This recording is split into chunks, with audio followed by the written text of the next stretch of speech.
Ce qui retient notre attention cette semaine, alors, ça sera le Nasdaq 100, pour la bonne et simple raison, en raison des 7 magnifiques qui possèdent quand même une bonne pondération dans le Nasdaq. Alors, c'est ça qu'il va falloir surveiller cette semaine. Mais avant, allons faire un survol avec notre prédiction 2025. Alors, vous savez tous que vendredi, le marché a été quand même assez négatif sur le Dow Jones, entre autres. On a perdu presque 700 points. Alors, je vais revenir sur les prédictions que j'avais faites. Vous savez que c'était écrit dans le ciel qu'il y avait des astres là, qui allaient perturber un peu le marché jusqu'à la mi-février, fin février. Alors, et vous savez aussi, comme on a eu 10 jours de baisse. Les 10 jours de baisse, ça faisait plus de 50 ans qu'on n'avait pas vu ça, 10 jours consécutifs de baisse. Et je suis allée voir, moi, le graphique d'il y a de ça 50 ans, et effectivement, la baisse est arrivée. Et je suis allée voir aussi en même temps, dans le ciel, qu'est-ce qu'il y avait dans les astres qui venaient perturber en même temps le marché. Et on a une similitude entre aujourd'hui et là, 50 ans. Alors, ça vient confirmer que l'analyse que j'ai faite en décembre était quand même là intéressante là, techniquement parlant, mais en même temps, je me suis basée, vous savez, sur du technique, parce qu'on peut avoir des points négatifs, mais en même temps, il faut que le technique le confirme. Alors, la première chose qu'on devait voir, c'était que j'avais ici une accumulation dans un sommet de quand même de quelques jours, presque 2 semaines. Et ici, j'avais un support ici à casser, il l'a cassé. Mon deuxième point qui était super important pour moi, il fallait que la moyenne mobile 8,34 croise et qu'il sorte hors de mon couloir haussier. Ça fut fait. Après ça, on a eu un repli et on a eu une accumulation dans un couloir latéral avec au niveau, et là, on va retrouver les ratios de Fibonacci qui sont quand même déterminants présentement pour la suite des événements là, des prochaines semaines. Et là, on voit qu'il est sorti hors de son couloir. Et mon prochain point, ben, j'ai ici 41 700, un support ici, et j'ai ma moyenne mobile de 100 jours qui est à 41 000, autour 170, autour de 41 000. Alors, fait que ça, c'est les points qui sont techniquement importants à surveiller.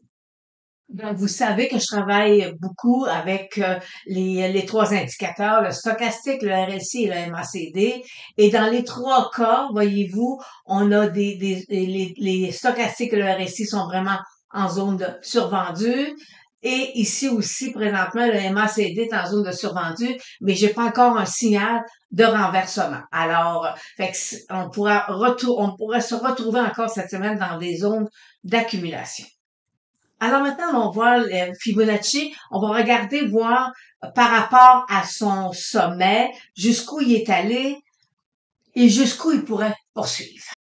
Alors, je viens de tracer ici, je viens de sortir mon Fibonacci, mon sommet par rapport à mon bas, et vous voyez que le rebond qui s'est fait, le rebond se fait jusqu'à 38%. Alors, 38%, vous savez, Fibonacci, c'est un point technique qui est important pour au niveau des rebonds. Est-ce que ça poursuit? Est-ce que ça va s'arrêter? Alors, fait que là, mon rebond est autour de 38%. Et maintenant, si je veux savoir jusqu'où, parce que ce que je regarde, possiblement ici, cette accumulation-là, cette baisse-là avec cette accumulation-là, jusqu'où il pourrait aller. Alors, je prends toujours mes Fibonacci et là, je viens vérifier avec ma zone d'accumulation. Alors, et présentement, voyez-vous, ma première baisse pourrait ramener le Dow Jones sous 41 000 à 40 442. Alors, ça serait peut-être 100%, ça serait là que ça arrêterait. Si on s'en va à 61%, ça veut dire qu'à ce moment-là, on est sur le support qu'on a vu tout à l'heure, là, à 41 500 environ. Bon.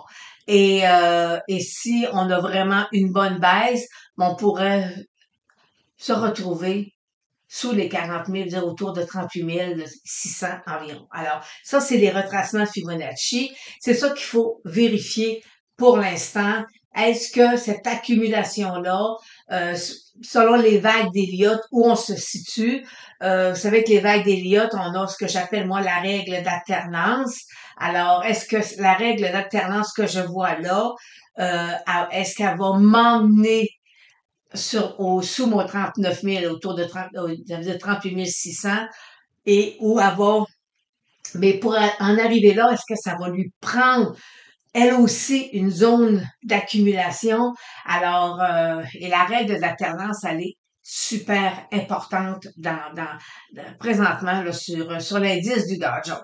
Alors, c'est ce qu'on va voir au fil des semaines, voir jusqu'où le marché va aller, va corriger, va se stabiliser. Mais pour l'instant, voyez-vous, on est des moyennes mobiles 834 qui croisent. Et là, j'ai ma moyenne mobile 200. Pour l'instant, ma moyenne mobile 200, c'est le point technique qu'il faut surveiller. De zéro à multimillionnaire. Je vous reviens avec le DIA, le Spider du Dow Jones. Vous savez que je vous ai fait en 2024. C'est une technique qui existe que lorsque le Dow Jones, l'indice du Dow Jones, le DIA, perce sous sa moyenne mobile 34, c'est un point pour sortir. Et lorsque l'indice, ici, là, on est sorti, on rembarque. Et ça veut dire que quand il casse sa moyenne mobile 34, c'est un point de sortie, comme ici en avril. Puis après ça, ici, voyez-vous, en mai, on est revenu à l'intérieur. Alors, fait que c'est comme ça que fonctionne cet indice, cette technique-là. Selon un gestionnaire américain, lui, il dit que présentement, quand vous faites cette technique-là, vous allez aller chercher un rendement additionnel entre 6 et 7 par année. Alors, j'en ai fait en 2024 et en 2024, quelqu'un qui avait conservé, parce que vous savez, présentement, dans les internets, ce qu'on voit, c'est qu'on voit des gens qui disent, hey, tu prends un spider, tu prends un indice, puis tu rentres dedans, puis tu le gardes pendant 30 ans. Alors, et tu bouges pas. Alors, et là, la démonstration que je voulais vous faire, c'était vraiment que si vous faites 2 à 3 transactions par année, vous allez aller récupérer des gains, vous allez avoir un rendement additionnel sur une longue période. En 2024, quelqu'un qui a acheté le 1er janvier, le 2, c'est-à-dire qui l'a conservé toute l'année, il y avait un rendement de 13,53 versus quelqu'un qui a fait 2-3 sorties, que quand il cassait sa moyenne mobile 34, il vendait. Lui est allé chercher 17,80 de gains. Et après ça, voyez-vous ici, le 18 décembre, le titre a percé sa moyenne, la moyenne mobile 34. Alors, on a vendu, on a fermé la position et ça fait qu'il a conservé un gain protégé de 17,80 Alors, pour l'instant, les gens, on a 17,80 de gains protégés sur l'indice du Dow Jones. Et en date du 10 janvier, quelqu'un qui est toujours dans l'indice, depuis qu'il a acheté le 2 janvier 2024, il y a, lui, présentement, un gain de 11,88 versus la personne qui a un gain protégé de 17,80 Alors, on voit que présentement, oui, on a un écart presque de 6 juste en l'espace, ça s'est passé là, dans les dernières semaines. Cette technique-là, elle est avantageuse parce que lorsqu'on a des replis sur le marché, les replis se font toujours principalement quand même dans une période de temps assez courte. Et comme ici, regardez, on a quand même une bonne baisse là. Alors, fait que de protéger son gain, ça va nous permettre de stabiliser nos avoirs. Et après ça, lorsque le titre va revenir, quand les moyennes mobiles 8,34 vont croiser à la hausse, puis que ma moyenne mobile 34 va être percée, va revenir avec mon spider, ça veut dire qu'à ce moment-là, je vais reprendre position. Dans l'exercice que j'ai fait, cette année, c'est arrivé une fois que j'ai acheté plus haut que ce que j'avais vendu, une fois. Mais en même temps, sur une longue période, voyez-vous, ça devient quand même assez négligeable. Bon, vous allez me dire, oui, Méline, quand tu es à l'extérieur, il n'y a pas de dividende. Mais le dividende est tellement minime que ça rentre pas dans le calcul, là, c'est vraiment négligeable. OK, quand même que je perdrais un dividende de 40 cents pour aller protéger un gain de 6 ça vaut pas la peine. OK, vous voyez, il y a pas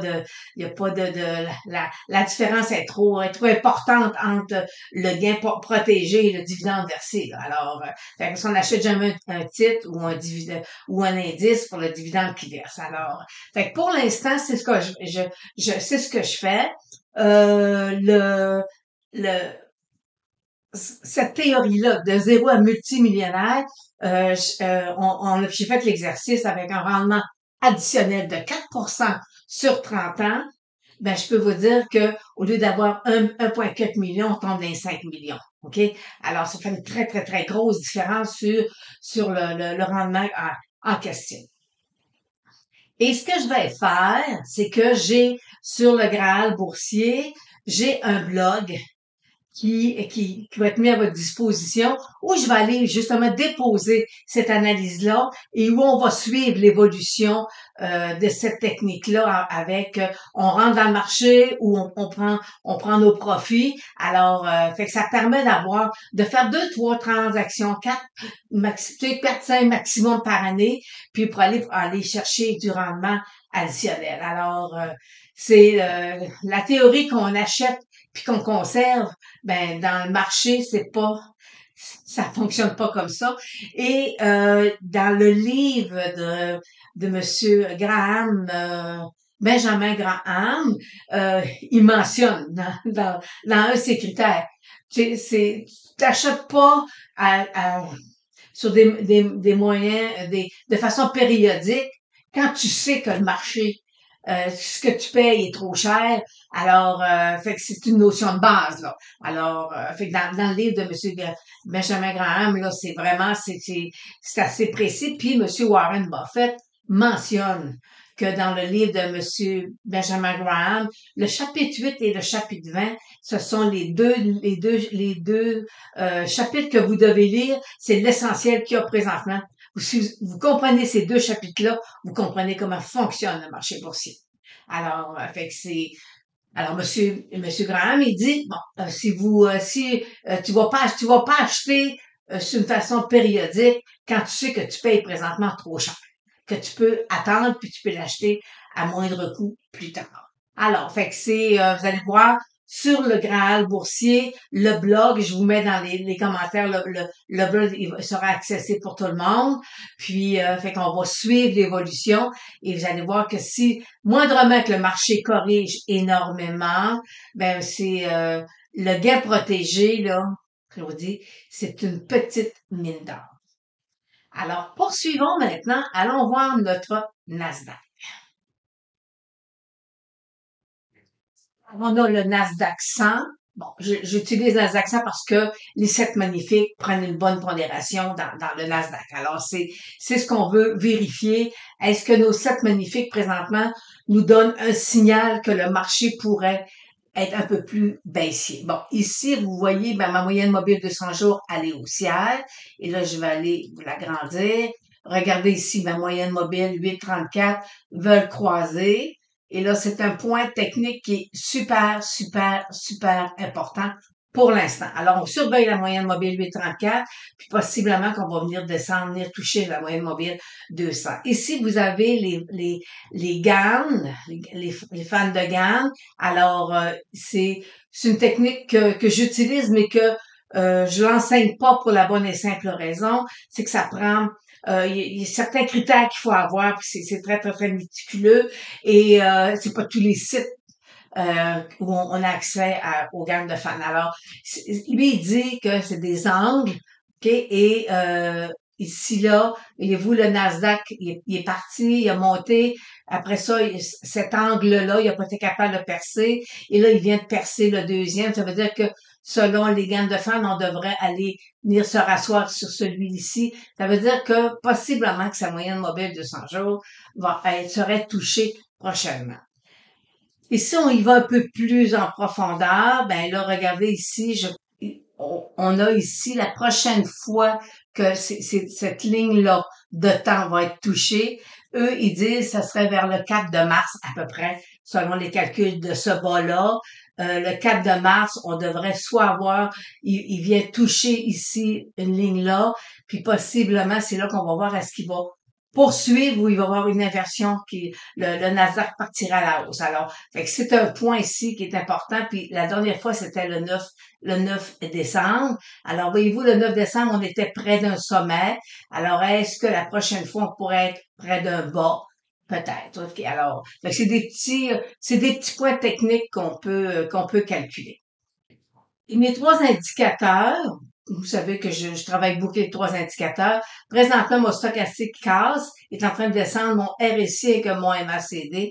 Alors, ça serait assez surprenant que la Nasdaq parte à la hausse d'ici les prochains jours, pour pas dire les prochaines semaines. En tout cas, peut-être, on pourrait peut-être parler dans 2, 3 semaines, là.